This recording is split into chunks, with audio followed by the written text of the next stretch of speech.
Dear colleagues and friends, thank you very much for giving me the chance to speak about the Stent for Life initiative. So, Stent Save Alive follows the successful Stent for Life initiative. When we started Stent for Life, we did an analysis. We did an analysis of the situation of primary PCI in Europe. That was in 2008. Now, when we looked at the situation in Europe at that time, we saw that there is a huge diversity between the countries in the use of primary PCI. Now, the first question was, does this reflect a real clinical situation? And when we looked into the treatment of STEMI patients in all these countries, we saw that this diversity was also reflected in the real clinical treatment. So what you see on this slide here is all the different countries that were analyzed. And you can see that there are countries on the very right where we had only 5% rate of primary PCI, while 45% underwent lysis and 50% of patients were untreated. In other countries, it was even more patients that were untreated, like in Turkey, for example. Or you can see on the very left, countries where we have a 92% primary PCI rate. And these really bad numbers do not only reflect small countries or countries which are in development. It also reflects big countries like France, for example, where we have a 39% non-treated STEMI patient rate. So we said this was unacceptable, and some colleagues founded the Stent for Life initiative to improve this situation. The mission of Stent for Life was to reduce mortality and morbidity of patients suffering from acute coronary syndromes by supporting the implementation of clinical practice guidelines on myocardial revascularization at national and regional levels. How was this done? Stent for Life always initiated a 3-year program. Each of these national processes was initiated and owned by a team which was within the country. So there's always a country chairman and there's always a project manager. The objective was to improve the access to primary PCI for patients with ST elevation myocardial infarction.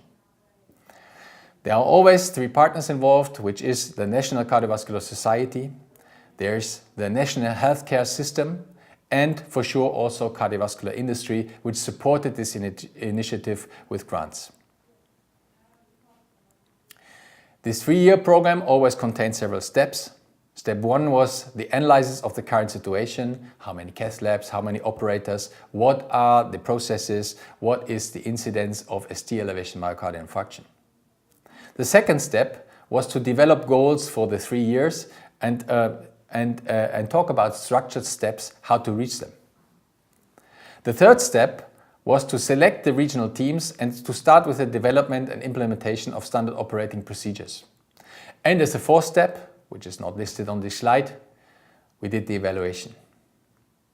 Now, when we looked at the success of Stent for Life in the different countries, we saw huge progress that was made. Here you see a slide documenting the progress in some of the countries from 2008 to 2011.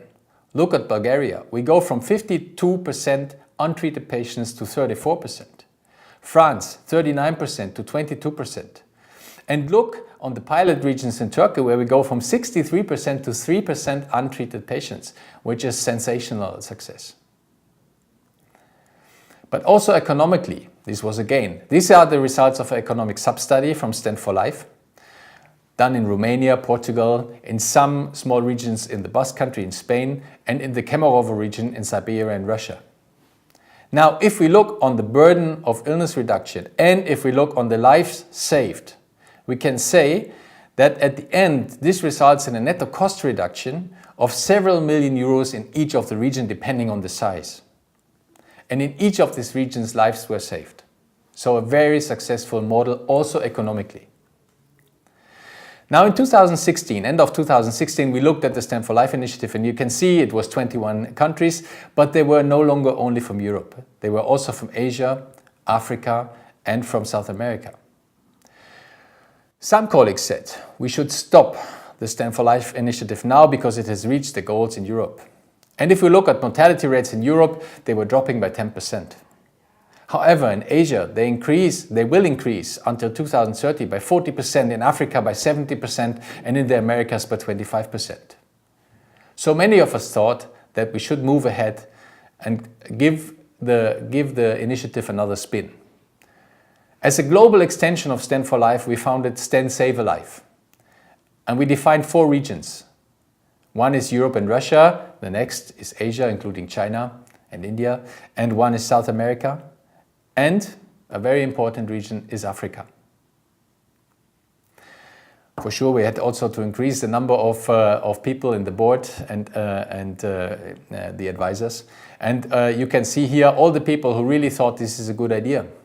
And Africa is represented by Adrian Snyders and Harun Otieno, which you know very well. Now, we also thought if we go to Africa, to Asia and to South America, we cannot only go for primary PCI, we need to have also facilitated lysis and lysis facilitated PCI and lysis in the instrumentarium. And so we started to work with a hub and spoke model, which means basically if you're a hub, if you're a primary PCI center, you do primary PCI. If you are within reach of the primary PCI center, you will perform either transfer the patient directly, or if it is not free, you will do lysis and transfer the patient to the center. Or if you are somewhere where you cannot reach any primary PCI center within any time, you need to think about lysis itself. And this is an example of Sri Lanka, of STEMI Sri Lanka, which did a very successful mapping, at least of the western part of the country, while the eastern part has to rely mainly on lysis, obviously. And you can see the results which are measurable in this country. So I think STEMI Sri Lanka did a very, very good job in this. Now, for sure, we also need partners for this program. We are very grateful that we have Terumo and Medtronic as platinum sponsors, and Biotronic and Biosensors also sponsoring our initiative. And I would like to invite all of you to come on the 15th of May, just one day before EuroPCR, to join our initiative and to come to the forum which we are holding in Paris. And it would be great if you would consider also looking into your country and your patients if the Stent Save Alive program could be something to improve STEMI care in your countries. If you have questions, speak to Adrian Snyders, speak to Harun Otieno, they will happily answer your questions. And for now, I wish you a wonderful conference, and I thank you again for giving me the opportunity to speak about this important initiative.